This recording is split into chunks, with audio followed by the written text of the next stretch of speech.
चलिए राजधानी दिल्ली लेकर आपको चलते हैं, जहां मध्य प्रदेश के सीएम डॉक्टर मोहन यादव क्या कुछ कह रहे हैं, सुनते हैं। ज्यादा की राशि उनके खाते में दे चुके हैं। मुझे इस बात की प्रसन्नता भी है। आज अपने इस वर्तमान के दौर में मध्य प्रदेश खासकर उन चुनिंदा राज्यों में जहाँ टेक्सटाइल एवं अपैरल उद्योग की संपूर्ण वैल्यू चेन हमारे यहाँ उपस्थित है। कपास उत्पादन, ginning, spinning, weaving, knitting, dyeing, finishing, garments निर्माण से लेकर मशीनरी निर्माण तक मजबूत औद्योगिक राज्य बनने का हमारे यहाँ समृद्ध एक अनुकूलता है। मध्य प्रदेश भारत का सबसे बड़ा हमारी ऑर्गेनिक कॉटन का एक राज्य है, जिसके आधार पर देश कुल ऑर्गेनिक कॉटन का उत्पादन में नंबर 1 की पोजीशन में है, जिसका 47% है। ये केवल कपास का उत्पादन नहीं बल्कि फार्म टू फैशन तक का समूचा इकोसिस्टम डेवलप कर रहा है। वैश्विक ब्रांड और निवेशकों को ये इसकी मजबूत जमीन दिखाई देती है। मुझे इस बात की प्रसन्नता है कि आज मध्य प्रदेश के अंदर टेक्सटाइल में अपैरल निर्यात का लगभग 11,750 करोड़ का निर्यात हमारे राज्य से हुआ है। राज्य का टेक्सटाइल उद्योग America, Bangladesh, Sri Lanka, Vietnam, Germany, Italy, Netherlands, Australia सहित कई देशों में हमारी मजबूत पहचान बना रहा है। 100 से अधिक बड़े टेक्सटाइल एवं टेक्निकल टेक्सटाइल के उद्योग हमारे संचालित है। 43,000 से ज्यादा MSME इकाइयां हमारे राज्य में संचालित है। 2,400 करोड़ से अधिक का निवेश करते हुए 3 लाख से ज्यादा लोगों को इस क्षेत्र में रोजगार मध्य प्रदेश में प्रदान हो रहा है।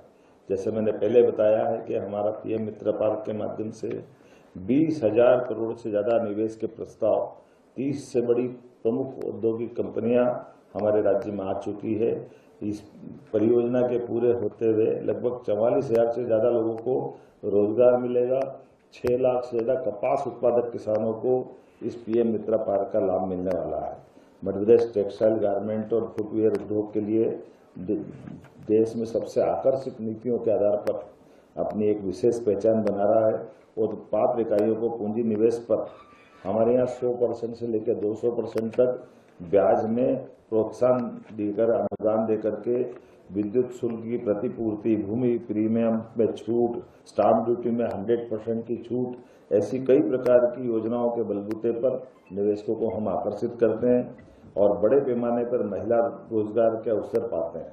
कौशल विकास, प्रशिक्षण, आधुनिक औद्योगिक अधोसंरचना, कई प्रकार से राज्य के अंदर जो इंडस्ट्रियल डेवलपमेंट के साथ इंफ्रास्ट्रक्चर पे भी जो काम हो रहा है और खास करके बिजली, पानी, सड़क, हमारे यहाँ लेबर में कोई कभी आंदोलन नहीं होता है।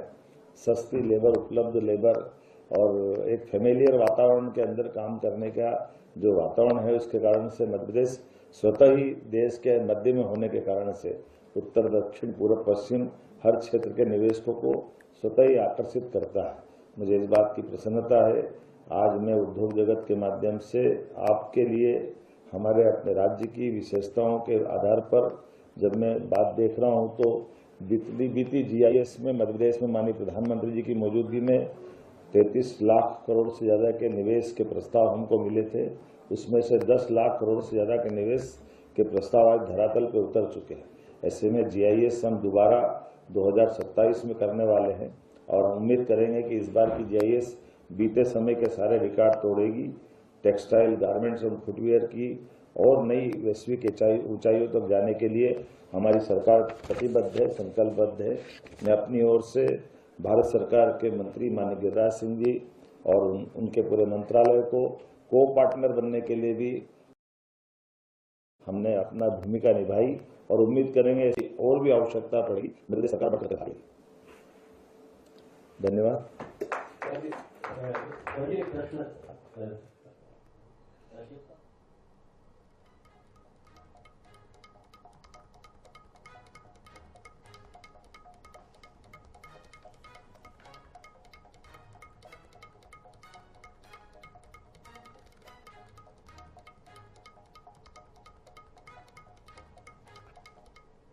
क्या पूरे मध्य प्रदेश में अलग अलग जो आपने रीजन सबमिट की थी वहां पे जाएगा या कहीं सेंट्रलाइज हो जाएगा? और इसके जो मैन पावर एक बड़ी समस्या है सभी इंडस्ट्री के सामने। तो आपके एक साथ 3 प्रश्न हो गए। मैं क्रमशः तीनों प्रश्नों के उत्तर। बहुत अच्छा। ये बात सही है कि हमारी सरकार के गठन के बाद हमने हमारे राज्य में रोजगार और उद्योग बढ़ावा देने के लिए रीजनल इंडस्ट्री कॉन्क्लेव पहली बार चालू की। राज्य बहुत बड़ा है भौगोलिक दृष्टि से और अलग अलग क्षेत्र के अलग अलग प्रकार की अनुकूलता भी और उसकी अपनी कठिनाइयाँ भी है। ऐसे में मुझे इस बात का संतोष है कि जब हम रीजनल इंडस्ट्री कॉन्क्लेव करने के लिए हमारे सभी कमिश्नर हेडक्वार्टर पर हमने प्रारंभ किया तो उसका बड़ा अच्छा सकारात्मक परिणाम निकला। हमारे हर राज्य के संभाग केंद्र पर आज इंडस्ट्रियां लगी है। उदाहरण के लिए अकेला नर्मदापुरम पुराना होशंगाबाद हमारा संभाग जो अकेला 11,500 करोड़ से ज्यादा का निवेश अकेले इसी स्थान पर आया है।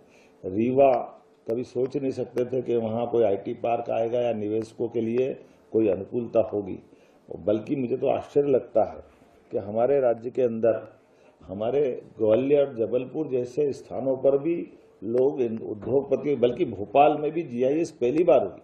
बड़े बड़े उद्योगपतियों ने कहा कि हम तो पहली बार इतने बड़े स्थान पे आए। मुझे बड़ा आश्चर्य लगा कि ग्वालियर जबलपुर जैसे बड़े केंद्रों पर भी अगर उद्योगपति पहली बार आ रहा है तो ये बड़ा हमारे लिए एक तरह से बीते समय की दृष्टि से थोड़ा विचारणीय प्रश्न भी था, लेकिन एक बार आए तो लोग सकारात्मक परिणाम आए। आज मुझे इस बात का संतोष है कि हमारा डिफेंस पार्क चंबल रीजन में 2,500 करोड़ से ज्यादा का माननीय अडानी जी के साथ हमने भूमि पूजन माननीय मंत्री सिंधिया जी और हमने सबने किया है। 2,000 करोड़ का सीमेंट प्लांट गुना के अंदर हुआ है। रीवा, सतना, सीधी, कटनी, सिंगरौली, जबलपुर, ग्वालियर, यहाँ तक कि सागर के अंदर भी हमारे इंडस्ट्रियल पार्क सफलता के साथ खड़े हो रहे हैं। हमारा खाद बनाने के कारखाने से लगा करके आज की स्थिति में 37 से ज्यादा इंडस्ट्रियल पार्क हमने अपने उस प्रतिबद्धता के आधार पर सेल किए, जिसके कारण से कई सारे लोगों को रोजगार मिल रहा है। हम एक सेक्टर में नहीं उम्मीद कर रहे हैं, वैसे तो आज ये गारमेंट्स का सेक्टर है और जैसा कि बताया गया कि हमारे टेक्सटाइल के इस सेक्टर में रोजगार भी बहुत है। और जैसा हमारा कपास उत्पादन का क्षेत्र है, केवल कपास का नहीं हमारे यहाँ रेशम का भी उतने अच्छा उत्पादन होता है। तो सभी क्षेत्रों में खासकर रोजगार परक उद्योग के नाते से आज के इस सत्र का मैं धन्यवाद भी देता हूँ। जो आपने बात कही है, माननीय गृह मंत्री जी ने जब हमारे रोजगार वर्ष का समापन करने आए थे, उन्होंने कहा कि ये आपका रीजनल इंडस्ट्री कॉन्क्लेव का इतना अच्छा कॉन्सेप्ट है कि बाकी देश के राज्यों को अपनाना चाहिए और गुजरात सहित के राज्यों ने इस पर अपनाना भी प्रारंभ किया है। नहीं तो आमतौर पर इन्वेस्टर समिट एक आध जगह होती है और बाद में उसी से लोग व्यापार करते हैं। मोहन जी, शुरुआत में जब 2-3 बातें कही थी 1-1.5 साल पहले, लैंड पूलिंग की बात की। एक बात ये आपने कही थी कि आपका आप चाहते हैं कि दुगना हो जाए बजट राज्य का, और एक और बात की कि जितना गैर जरूरी खर्चा है, चाहे वह ऊर्जा क्षेत्र में है और बाकी जगह है, उसको कम करने की बात। मैं बताऊं थोड़ा, मुझे आपका धन्यवाद, आपने अच्छा विषय निकाला। हमारी सरकार के बनने के बाद हमने अपने राज्य के अंदर ये बात का टारगेट रखा कि हम अपने खर्चों पर कंट्रोल करते हुए टैक्स को बगैर लगाए हमारे क्रमशः हर बार बजट बढ़ाते जा रहे हैं। वही कारण है कि लगभग 3 लाख करोड़ का हमने बजट स्टार्ट किया था।